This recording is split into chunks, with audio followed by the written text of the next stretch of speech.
up everyone, welcome to another video. I'm kinda lost, I have no clue where I am, so we're gonna slowly but surely gonna find our way out of here. Today we're gonna talk about risk. Now, what is risk?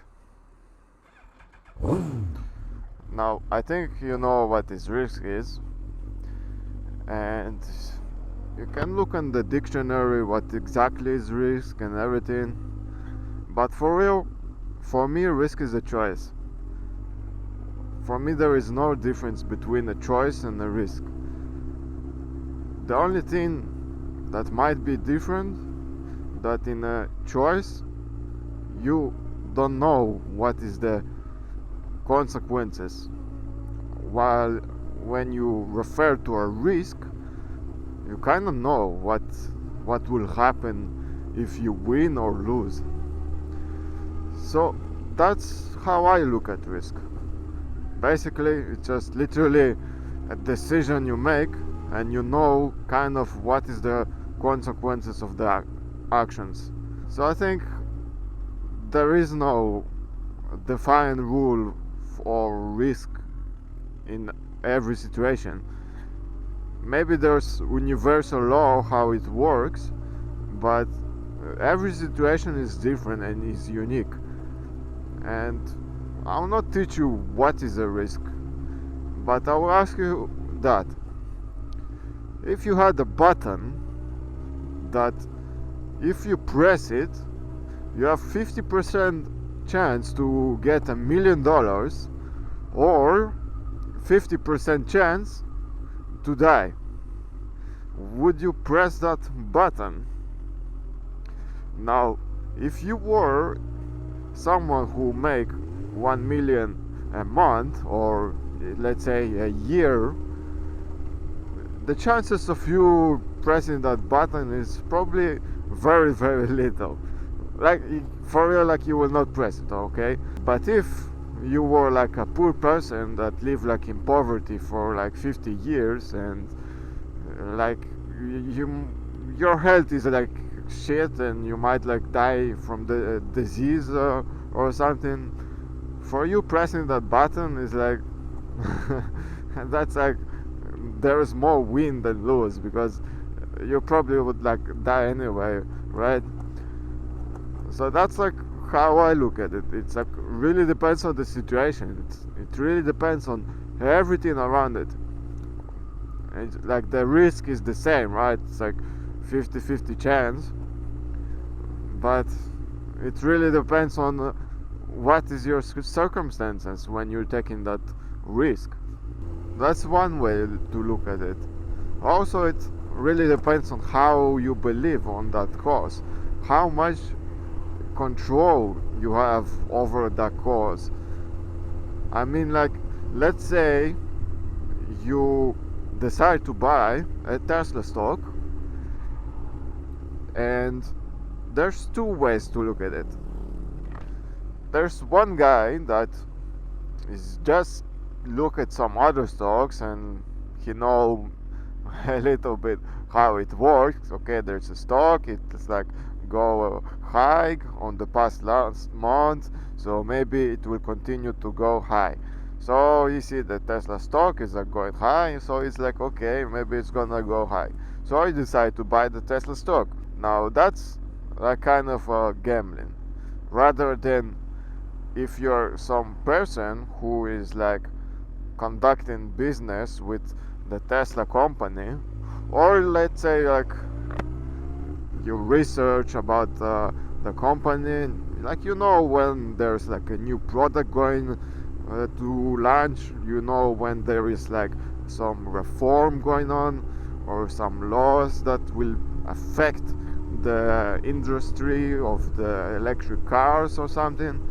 So when you know that, like, buying the stock is like the same risk for you and the guy who is just gambling, but you have a lot of control over the situation. Like, you have all this knowledge, and for you this like totally different.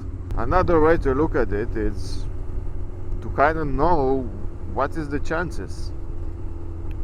Maybe you're not like, you can't predict the future, you can't like really know, but there's many cases when you can calculate the kind of risk you're taking. Like, I'll take you just the most extreme example, but for that you can like lower it down and down to a specific cases which is like less extreme. But let's say you want to cross the road. Like, crossing the road is also a risk, right? You know how many people like get injured or like die from crossing the road? Like, many. It's really risky to cross the road. So let's say you wake up in the morning, you get out of your house, and you need to cross the road. It's a risk you're taking.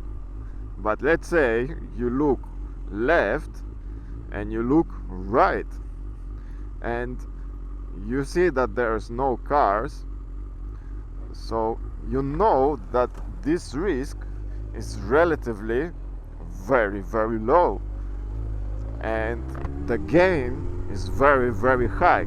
Like, you get to cross the road which you really wanted. Like, that was your mission, to cross the road, and you know there's no cars coming, so it's very low risk, like almost zero. Like, there's always can be like a chance that there's like a F1 race car coming out of nowhere and you didn't saw it.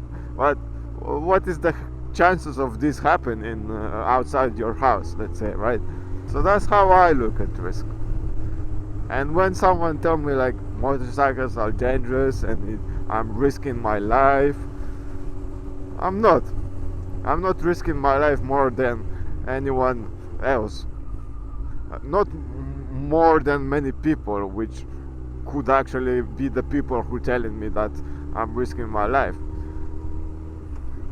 Some fat fuck that is like eating like junk food and telling me that I'm risking my life, well, he risks his life much more when he don't care about his health, let's say, or like other stuff like that. It's just some example. There's risk in everything, and even flying is a risk. Yeah, so for me, riding a motorcycle is like really safe.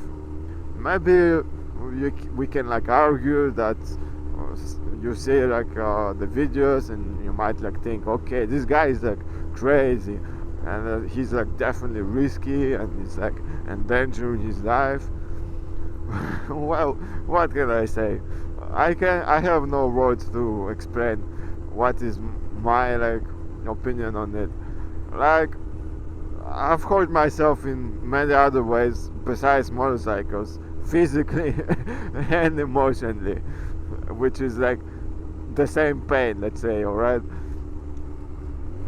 I see like people hurting themselves in other ways than motorcycles, and I would just say fuck it.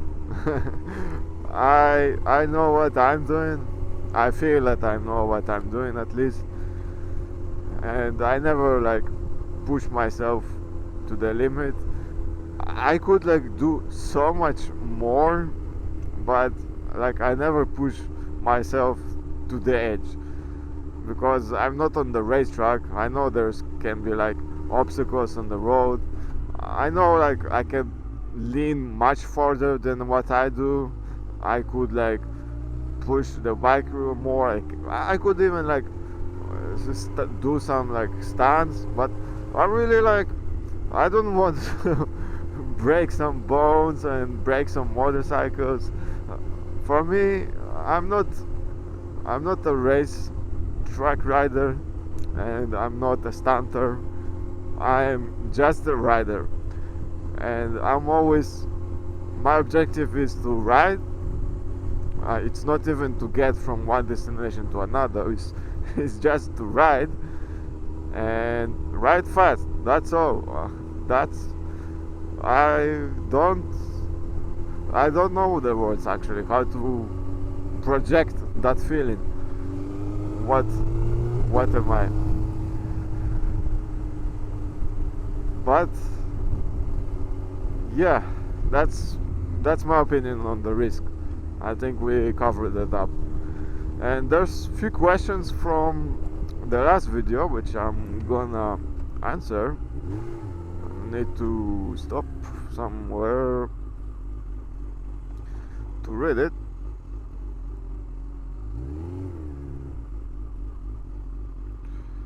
So let's see.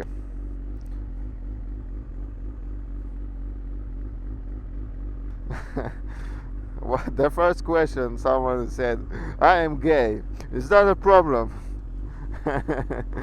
No, brother, it's not a problem. Discuss your next video, your thoughts on the modern world versus the old school times. Yeah, that's actually interesting. I think I came from the old world, relatively. I don't really see myself as an old person. I came from the mid 90s. I feel like today's a really different time, different era from what it was. But to be honest, I can't really judge because I was not really living like in the 90s. Like I was like 5 when that time, so I don't know how it was in the 90s. You have like really like narrow view on what is happening in the world when you're like little. You cannot really understand how the world is when you're like, well, for me, like even until like 20, I didn't know shit. I didn't really see the world how I see it today. So I don't think I got to experience really these times. I had like some understanding what's going on and all the technologies I can talk about, how the like culture like been in these times. Like you walk on the streets and you see what people do. You see like the cars, how they look, like what people use, what people like talk about maybe. But I'm just saying, you cannot really know what is going on when you're like really young.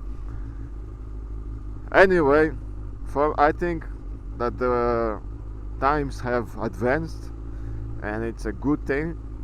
We have like so much new things that can make our life easier. It can be good and it can be really bad. I think we all should look and take all the good things, use it for our advantage. There's like huge amount of information that is accessible to us, which was not accessible back in the day. There's so much like technologies and stuff that can like solve many things that was like literally was not possible in the past, and we should take advantage of that. There's some things that are like we will like be sad because they're nostalgia. There are some things that are like got really fucked since then. It really depends on who is like around you. I've seen like some really fucked up shit on the internet, but like I saw some fucked up shit on the internet even like in the old days as well. Maybe now there's more of it, but there's more of everything. It really depends on what you take, what you look for.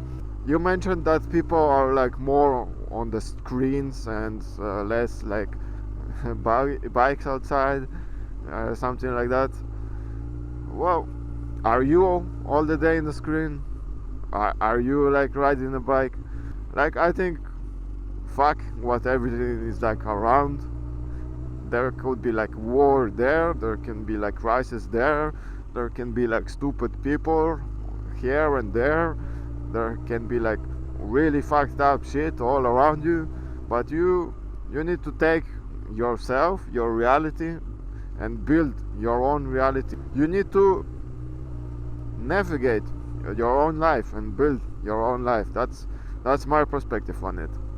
Well, brother, I can't really admit such things on camera vocally. you perhaps you understand why. Look, I even like blur this, like I covered the speedometer to not show the speed even. I'm really cautious. So yeah, but you ask also like what is the real speed, and to be honest, really truly, I don't know. I never checked it. Like when you see like 299, it's like after that it goes like a little bit farther, but not really that much. I think I would guess it's like 310 or something. Also like I got like the limiter on the like 13 and a half RPM, and like if I would disable it, I could like do like 15. To be honest, I really don't know. And someone asked me to talk about my life, and I remember this question. You ask specifically on the childhood. Well, my childhood was rough, I would say. I've born in Russia. I've just left with my family, like the collapsing country. We came to Israel. I grew up there. My father was like moving from job to job, from city to city, and I remember that I was like constantly going to a new different school, and I was like really like upset on it. I was angry at my parents that they move from city to city all the time, and every time I start new school I need to find new friends again, and it was really frustrating, and I remember that. But now I kind of thankful for that, because my dream was to like move the fuck away from this country, and I really wanted some kind of place like Greece. Like I believe there's like three different type of countries which this world is divided. There's like first world, like Western society, which is like basically Israel, and I did not like it like at all. And there's like third world countries, which is like, you know, some Somalia or something, some places in Africa, or like the far east. And I didn't really see myself going there because I couldn't really figure out what to do. Like maybe if you're like really rich, you can like go and retire there. That could be awesome, but still it's like also, I would say, dangerous. You never know what can be done there. But in my vision, there's also countries that are kind of in the middle. I would say like Eastern Europe countries, like most of the Balkans, some specific countries like Greece, which is like the perfect balance of these two. It's like not like third world country. There is some kind of order here, but it's really like free. It's nothing like, let's say, America or Israel or Germany. It's so different from that, and for me that's like the perfect spot, and it's a warm place. So that was like my dream, to stay in such place like this. And for me, like, moving to another country was like so easy. Like I've moved so many times in the past, like now to move again, like it was no big deal at all. So I moved by myself. I just took like two backpacks, one with some clothes and one with my computer parts. I bought the screen here and yeah, oh, and a helmet. I took my helmet. I've sold my motorcycle there, took the helmet, I came here. And if I mentioned like that I was born in Russia and I lived in Israel and both of these countries are in war, and it's very controversial. I would ask you politely, please not ask questions about that, about like my political opinions or something. Like, I don't care about this stuff. I'm not really into this stuff. It's a channel about motorcycles, and I don't want it to have some kind of like stupid like political discussion about. Just don't do it, please. So yeah, that will be like for today. Thank you for staying, and I'll see you in the next video. And before that, if you have like some questions which is not politically related, post them on the comments of this video, and on the next vlog we're gonna discuss it. So yeah guys, I'll see you on the next one. Ciao ciao.